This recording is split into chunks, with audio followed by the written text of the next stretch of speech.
Assalamualaikum warahmatullahi wabarakatuh. Trik yang berikutnya terkait dengan bagaimana mempertahankan konsumen, bagaimana meningkatkan jumlah konsumen itu adalah gunakan falsafah lebah.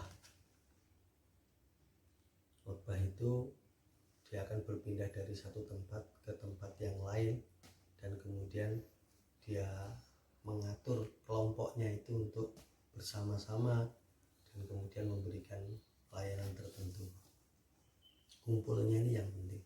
Karena itu dulu kenapa sih ada pasar Paing, ada pasar Kliwon, ada pasar Wage, itu kan sebetulnya diciptakan oleh sekelompok orang yang bersama-sama dan kemudian mereka melakukan perpindahan secara permanen.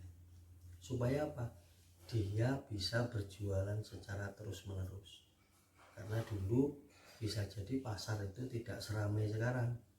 Jadi orang beli itu tidak sehari tiap hari, tetapi bisa jadi seminggu sekali dan lain sebagainya.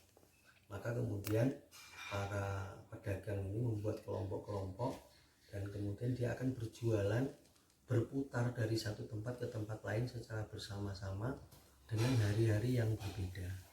Sehingga dulu ada pasar Minggu, ada pasar Senin, ada pasar Selasa, pasar Rebu, pasar Kamis, pasar Jumat, pasar Sabtu, bahkan dikembangkan pasar Paing, pasar Pol, pasar Wage, pasar Kliwon dan lain sebagainya. Sebetulnya adalah sekelompok orang yang bersama-sama menjual dari satu tempat ke tempat yang lain. Nah, supaya tempat itu terlayani semua, maka kemudian dia bikin, kalau Senin di desa A, Senin pagi, Senin siang di mana, kemudian Selasa pagi di mana, Selasa siang di mana, Rabu pagi di mana, Rabu siang di mana, sehingga sampai kemudian berkembang ada pasar pagi, ada pasar sore, ada pasar malam.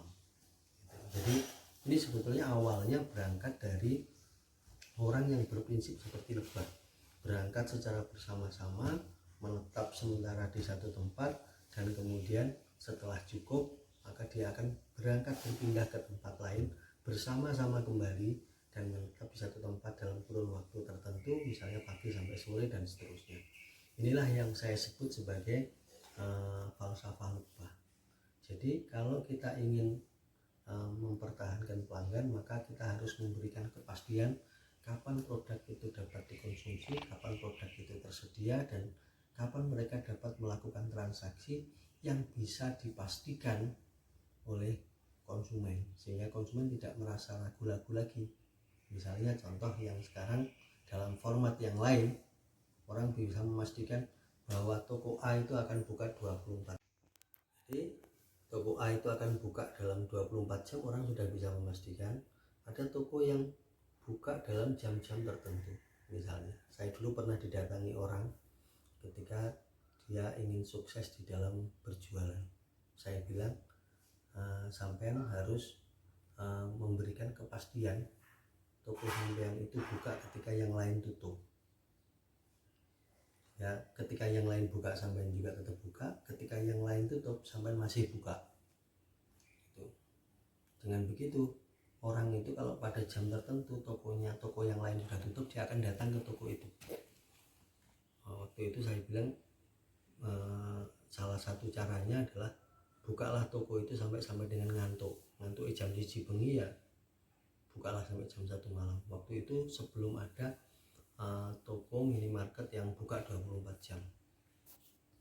Nah, alhamdulillah ternyata kemudian toko itu menjadi jujukannya para mahasiswa, karena mahasiswa itu biasanya kalau malam justru mereka ini pada bangun semua, sehingga mereka bisa memastikan di tempat itu pasti buka ketika yang lain tutup. Akhirnya orangnya bikin pelayanan, toko itu buka dari pagi sampai jam 2 dini hari. Nah, dengan begitu ternyata pada malam di mana toko-toko lain tutup, toko itu akan kedatangan pengunjung dalam jumlah yang lebih besar, karena tidak ada pesaing lagi yang memberikan layanan kepada para konsumen itu.